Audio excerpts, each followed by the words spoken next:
Not so long ago, these babies might have died from the things that too often kill children here in Senegal: dysentery, yellow fever, and especially malnutrition. Malnutrition is a pandemic problem in West Africa. As the West Africa Director of Church World Service, Lowell Fugley, an American living in Senegal, has seen the ravages of malnutrition. Some countries, 1 child out of 4 does not reach the age of 5 years, dying due to malnutrition or diseases brought on by malnutrition. Worldwide, 500,000 children go blind every year just due to lack of vitamin A. Ça dépend des périodes.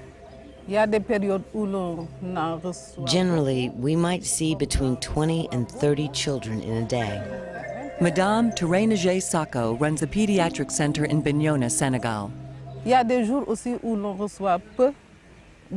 One thing we have noticed is that right now, there's much less malnutrition than there was before. Madame Sako says the reason for less malnutrition is a tree called Moringa. Some people call it a miracle tree. There's less malnutrition now because we discovered Moringa and all of its virtues. The leaves themselves contain, ounce per ounce, about 3 times the iron you find in spinach, 4 times the vitamin A you'll find in carrots, 4 times the calcium you find in milk, protein, all the essential amino acids. Its leaves, fruit, seeds, and even the flowers are all edible and highly nutritious. From the seeds, you can extract a very high-quality vegetable oil. The seed kernel powder can be ground up and used to purify water. Foundations, universities, and companies from all over the world are researching Moringa's potential applications. And U.S. foundations like Andrew Mellon, the National Geographic Society, and the National Science Foundation are all participating in Moringa research. Research is one thing, but Fugley says that here in Senegal, Moringa can be the difference between life and death.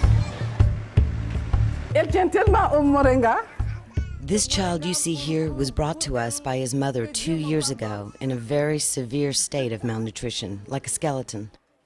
His bones were just standing out and his mother was certain the baby was going to die. But we advised to take Moringa. The child did recover, and now he's in excellent health. When a mother arrives with a malnourished child here, first we weigh the child and take his temperature and do a general examination. If he is suffering from a particular disease, we will treat that disease with medicines. And then we will counsel the mother to put the child directly on Moringa. The mother will thereafter return with the baby periodically for checkups. And we find that Moringa, not only does it rapidly cure malnutrition, but it also seems to have a beneficial effect on many other maladies. Fugley's mission is to promote Moringa as part of the national diet.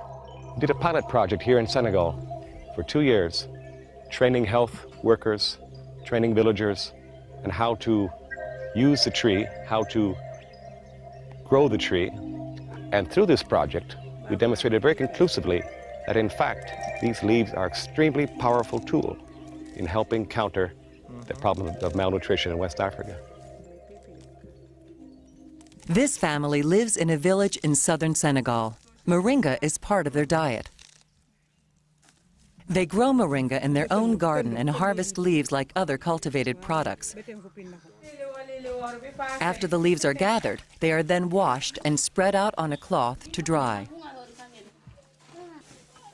They are then placed into a mortar and crushed.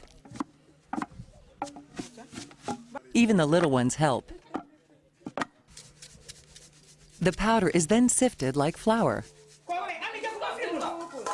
Now it's ready to use.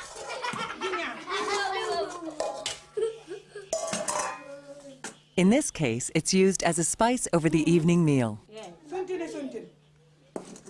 This is Moringa stenopetala. This is only known, as far as I know, from 5 areas around Lake Turkana in northern Kenya and southwestern Ethiopia. Evolutionary botanist Mark Olson is a Washington University doctoral candidate who has traveled the world collecting 13 different species of Moringa. Every place I have been, in the tropics, where they grow in the wild, local people use them. This is everywhere from Madagascar to Namibia to the Kenya, Ethiopia, Somalia area. The plant's makeup also contributes to its ability to thrive in some of the most arid areas of the world. So if we go ahead and break off one of these roots, we can see how full of water it is. That's what helps the seedlings get through dry periods and survive to adulthood. The tree is not just full of water, it can also purify water, which can be a lifesaver. Because a third to a quarter of the people on Earth, and it's about half of the people in the tropics, don't have dependable access to clean water to drink. To help remedy this access problem, the University of Leicester, England is researching the coagulating properties of moringa seeds. They believe the seeds purify water better and less expensively than traditional methods. There's even been an entire full-scale running of a water purification facility in Tiolo, Malawi, just using moringa seeds. Ground into powder form, just 3 tablespoons of moringa leaf powder can provide 3 times the vitamin A a child needs, virtually all of his iron and calcium needs, and all of the essential amino acids. These days, health workers, instead of using imported products to treat malnutrition, are using these leaves. It's accessible and indigenous. Fugly says one of the disadvantages of other forms of aid to combat malnutrition is that once the aid runs out, the people starve. Not so with moringa. Through moringa, we felt that this was a possible, local, low-cost, accessible solution, which even after the training program in how to use it came to an end, the people could carry on by themselves. People like Blanche Sambu Diata, a midwife at Belfort Health Post who performs pre- and postnatal examinations at the clinic. Since I was pregnant with my baby, I've been taking it regularly, and I continue to take it. And I can attest to these women that I myself am a user of this product.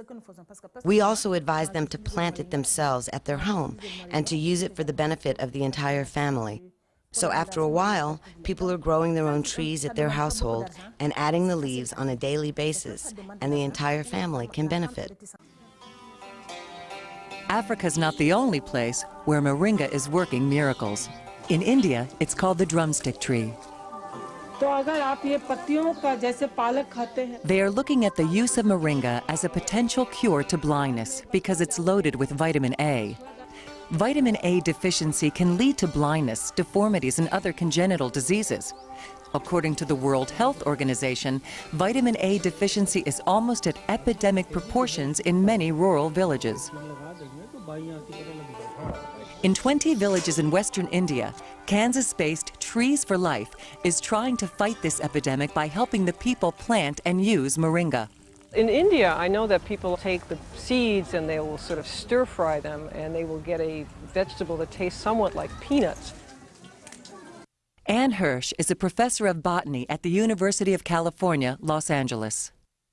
Well, one of the things that impresses me most about moringa is the fact that it has the full complement of essential amino acids that human beings need. There are 8 of them that we cannot synthesize, so we have to get it from our food.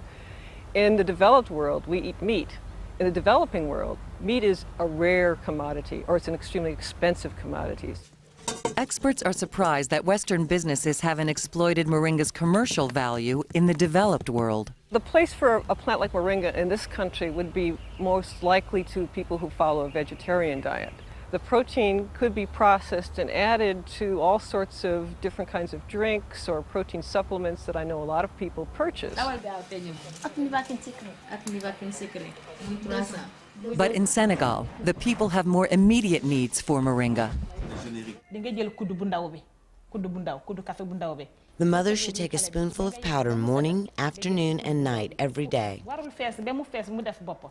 This will help her produce more milk and improve her health through 6 months while she's nursing her baby. She should also mix a spoonful of powder in with the baby's formula. Additionner la poudre de moringa chez la femme enceinte depuis la grossesse, pendant l'allaitement, We encourage pregnant women to start taking Moringa while they're pregnant, after they give birth, while they're breastfeeding the child, during the child's weaning period, and afterwards. And this way we find that preventing malnutrition is much, much better than curing it. And clinics like this one are making it very easy for mothers to get Moringa. Many of the clinics we work with are now producing their own Moringa leaf powder and stocking it and putting it up for sale within their own pharmacies. Mothers are now able to come to the clinic. If they want Moringa for the equivalent of 3 cents, they can walk away with a small sack of Moringa leaf powder for their child. According to Lowell Fugely, that 3-cent bag of Moringa will supply a child with all its nutritional needs for about 3 days. Even though the Moringa grows wild here, Fugely's not leaving anything to chance. This particular Moringa plantation was installed near the village of Kubalan in southern Senegal. We did this in collaboration with the women of the village. The women helped us plant the trees. We helped them put in wells and irrigation system for the gardening project. Fugely has even set up a Moringa processing plant to help larger numbers of people. You can seed Moringa in prepared beds every 10 centimeters or 3 inches. It's 100 plants per square meter. And once these plants reach a height of 3 feet, a meter or less, you can cut them back to about 10 centimeters off the ground, harvesting the green matter, drying it, and then pounding it into leaf powder for use in your clinics or households. Once you've cut this back, the stumps will regrow, and 8 weeks later you can have another harvest. In this way you can have continual harvesting, up to 9 harvests every year. Which Fugely says produces about 650 tons per hectare, or 2.5 acres. My own estimations is that 1 hectare of this intensive leaf cultivation can satisfy the vitamin A needs for up to 15,000 children.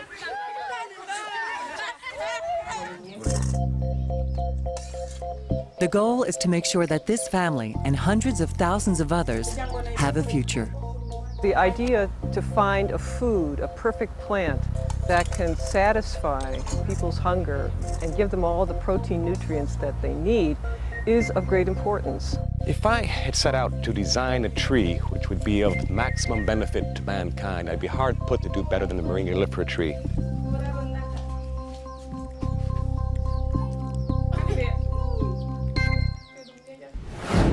Next, Mort's cancer was too widespread for surgery, but it wasn't too late for him to try an alternative.